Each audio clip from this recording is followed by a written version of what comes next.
Hello everyone, I am Boopathiraja, Assistant Professor, Department of English. Today I am going to narrate and teach the play The Merchant of Venice, written by the greatest English dramatist William Shakespeare. This play has 5 acts, but today I am going to teach Act 2. In Act 2, Scene 1 and Scene 2. Before entering into the Act 2, let's have a small recap on Act 1. So Act 1 has 3 scenes.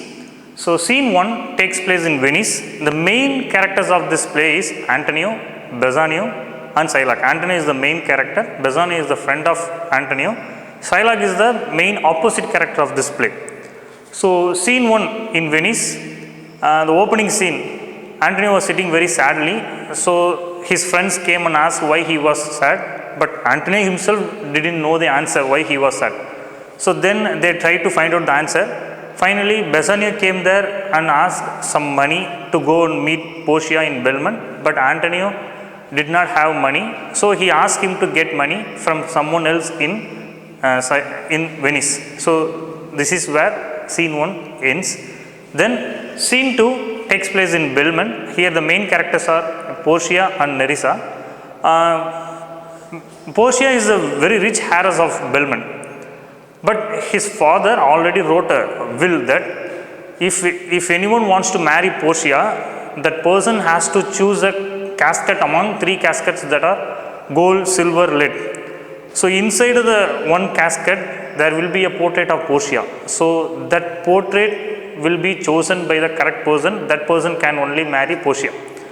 So Portia in this scene narrated and listed out his suitors, those who have come already, and she listed out the reasons why she refused them. So this is Scene 2. Then Scene 3 takes place in Venice. Bassanio asked money to Antonio. So as Antonio did not have money, he asked him to get money from someone else. So he went and asked to Shylock some money. Shylock asked him to meet Antonio, only then he can give money. So like that Scene 3 ends. So this is a small recap of Act 1. So now let us discuss and let us see very in depth of Act 2, Scene 1 and Scene 2. Okay. Act 2, Scene 1. Scene 1 takes place in Belmont. So in Scene 2, in Belmont, Portia was listing out the characters, listing out the suitors who had come already to marry Portia and why she refused. So this is Scene 2. And when they were speaking at the last, a servant came and informed her that a prince came there to marry Portia. So Portia and Nerissa came out of their chamber and go to the palace to meet that prince. So where Scene 2 ends? Now that prince. Act 2, Scene 1.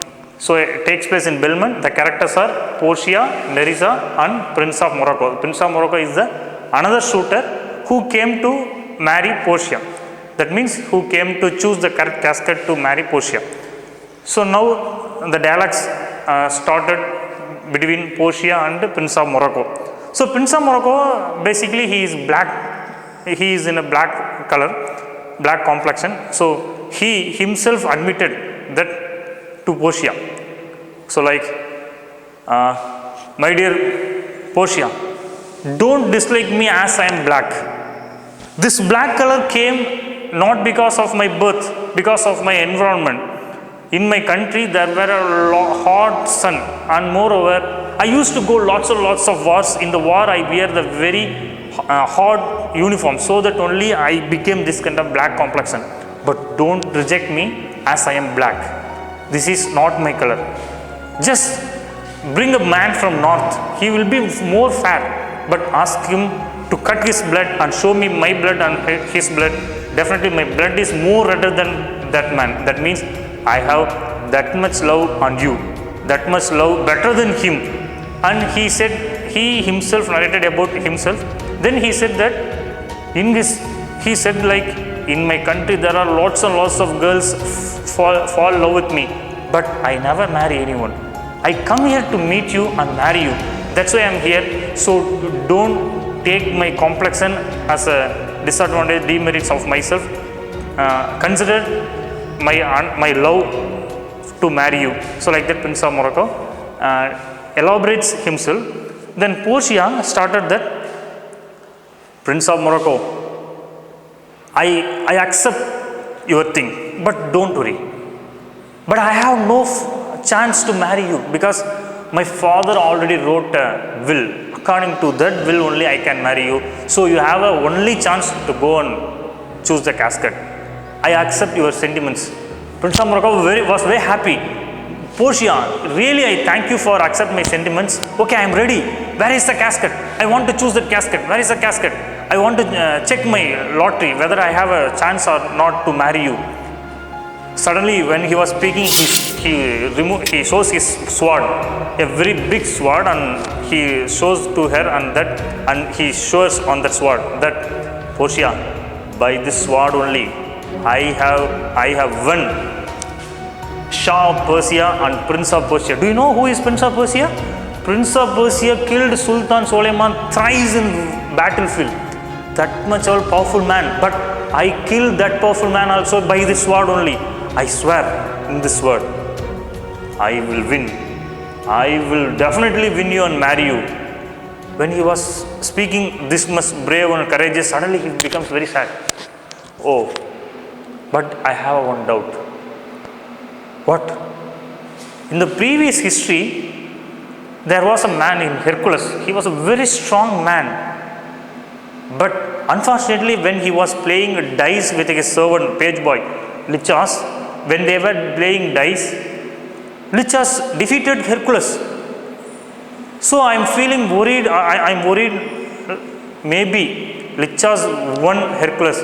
Like that, maybe I also defeated in choosing of the correct casket.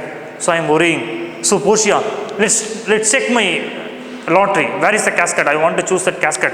Okay, Portia. Okay, cool. Definitely, if you have a chance, if you have a fortune, definitely you will marry me, like that Portia said. Then Portia informed that, Prince of Morocco, just think that there is a rule. If you do not choose the right casket, you should not speak with any girls in the way of marriage in future. Do you remember that? So like that, Portia explains the rules. The rules is, if Prince of Morocco chooses the wrong casket, he should not speak with any girls in the way of marriage in future. So definitely, if it is in this case nowadays, no one will accept this rule, and on hearing this rules itself, we will leave from the palace. But Prince of Morocco was in very love to Portia, so he accepts. So Portia, okay, before going into the choosing the casket, you have to take an oath. So she brought him to a temple to take an oath. So Prince of Morocco accepts all the rules in the sense. So there is a 3 rules. One is, if the suitor choose the wrong casket, the person should leave the palace immediately. Rule number 1. And rule number 2, the person should not disclose which casket he chose. And third rule, the person should not marry with any girls in future in the way of marriage. So Prince of Morocco accepts. So see how much he is a very good and noble man. He accepts his complexion. He openly admits his color and thing, but he openly express his own love on Portia. So Portia also, but Portia didn't have any choice to marry Prince of Morocco, as he is very noble, because his father already wrote a will. So she has to follow that rule. So Portia brought Prince of Morocco to the temple to take oath. So this is where Act 2, Scene 1 ends. So then Act 2, Scene 2. Act 2, Scene 2 takes place in Venice. Here the main characters are Lancelot Gobbo and World Gobbo. So who is Lancelot Gobbo? He is a comedian of this play. He is a servant of Shylock. So do you know the Shylock? Shylock is the very cruel person of this play. He is a Jew, and also his business is money lending. Very cruel, and he is like a devil. But Lancelot Gobbo is working under Shylock. So Scene 2 opens. So students, just imagine you are sitting in front of the stage the stage opens, scene 2 says, the stage is opens, Lancelot Gobo is standing in front of the stage, and he thinks that he himself speaks himself, in his mind. He is in a dilemma, whether he should stay in Shylock's house as servant or he wants to move away from Shylock's home. So he was in dilemma. So he thinks that he himself speaks with his mind. So what is this? My conscience is saying something and my devil mind is saying something. What should I do now? My devil mind says that, Gobo, Lancelot Gobo, you are a worthy Gobo. Why are you staying here again and again? Just go out and enjoy this world. But my conscience says that, hey, good Gobo, you are a Lancelot, good Gobo. Your master is Shylock. Why are you going out? Just give up the idea to running away. Just stay here.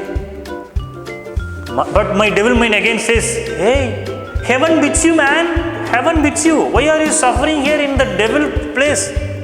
But my good conscience says that, hey, you are a son of a good man, right? You are a son of a good mother, right? As you are a son of a good father and mother, you have to obey your master. So you have to stay here. Again, conscience says that. So he was in dilemma. Okay, what should I do now? Whether I should go out or whether I should stay in. What should I do now? Again, he is thinking that if I go out, I can enjoy this world. But if I stay here, definitely I have to suffer all the devil's actions. What should I know? But if I go out, this is the means of I follow the devil's mind. Is it right to follow the devil's mind? So see, he himself thinks. So finally he comes to the conclusion, but if I go out, it means following devil's mind. But if I stay here, I will be under the devil. Because Shylock is an incarnation of devil. So he himself says that his master, Shylock is incarnation of devil. That much level, he is very cruel person. So finally he concludes that, okay, let's go out. He concludes, he decided to go out. So when he comes out of his place, he saw his father, old Gobo, and goes there. But old Gobo was an old man and he became half blind. So he couldn't recognize as his son Lancelot Gobo, even though he is standing in front of him. Old Gobo came near to him and asking Lancelot Gobo, very shakingly comes and asked, gentleman, Mr. Gentleman, do you know, I want to meet Lancelot Gobo who is living here only. Okay, Lancelot Gobo understands. Old Gobo couldn't recognize me because he became half blind. So Lancelot Gobo understands. Okay, so he himself speaks. Let's have a fun with him. Father, you became a blind. Okay, let's have a fun with him. So he has, man, you want to meet Mr. Lancelot? He himself gives that respect, Mr. Lancelot. So suddenly his father, sir, don't say Mr. Lancelot, sir. He is a normal Lancelot. Don't say like this. You want to meet the gentleman Lancelot, sir? Please, there is no gentleman, sir. He is a son of a poor man. He is a son of a poor man, but his father is a very honest man. Just say plain Lancelot, sir. Just don't say like that, sir. Say, you want to meet Master Lancelot? Sir, please, sir. You may be friend of him, sir, but don't call him Mr. Gentleman and Master. This kind of not that much worthy of him, sir. Suddenly, Lancelot Gobo becomes some irritated. See, my father itself doesn't understand, recognize me as a master and a very good worthy man. So, sir, okay, see, I'm going to make cry out of him. That's key. I'm going to bring tears from my eyes. Then, okay, you want to go Shylock house? Yes, sir. Shylock house. Okay. Just go straight and take left, and then again take left, and then again take left, and there you will meet one Virgin Mary temple, and again take left, you will see Shylock house. But as he's an old man, he confused. Sir, what is this, sir? I am an old man, sir. How can I recognize this place, sir? Please, will you please show? Will you please bring me to Lancelot Gobo? Lancelot Gobo? You know one thing? He died, man. He went to heaven. He went to heaven. Sir, what you are saying? I have only one son, sir. He is my pillar of a house, sir. He died. I can't understand, sir. Please, sir, tell me, sir. Really, man, he went heaven. He died. Old Gobo became unstable. He started to cry. Lancel Gobo, please. Oh, he is my only one son. I died. Oh God. So he started to cry. But he couldn't, Lancel Gobo thereafter couldn't control his sadness because his own father is crying. So he planned to disclose the thing. Again he consoles. Father, just listen me. I am your son, Lancel Gobo. But old Gobo didn't recognize. No, you are not my son. My son had died. I had only one son. He went without me. What do they do now? So he started to cry. But Lancel Gobo tried to console. Father, understand me. I am your son. No, you are not my son. Again he tried to console. Then, Father, you know one thing? Shall I share my mother's name? Yes, my mother's name is Marguerite. Your wife's name is Margaret, right? Yes. You said right. Yes, you are my son. Then they started to hug each other and started, oh, son, why should I say like this? In just a minute, I felt very sad, man. Okay. Then he touches his boy's face and touches his beard. What is this, man? You had a very big beard. Once upon a time, you had only little bit beard only. Father, that time I was a small boy. Now I become grew, you know. Again you are speaking about my beard. Okay, why are you coming here? Why did you come here? Then old Gobo said that, how is your master, Sailak? Don't ask about him. I don't want to stay with him. What? You want to stay with him? I brought a gift to him, man. Gift? What gift do you give? That dishes of doves, man. Better to give him a long rope to hang up. That much he is a very devil, man. You better to bring a wrong rope instead of this gift. What, Father? What, Gobo, you are saying? Then touches me ribs. You can easily count my ribs.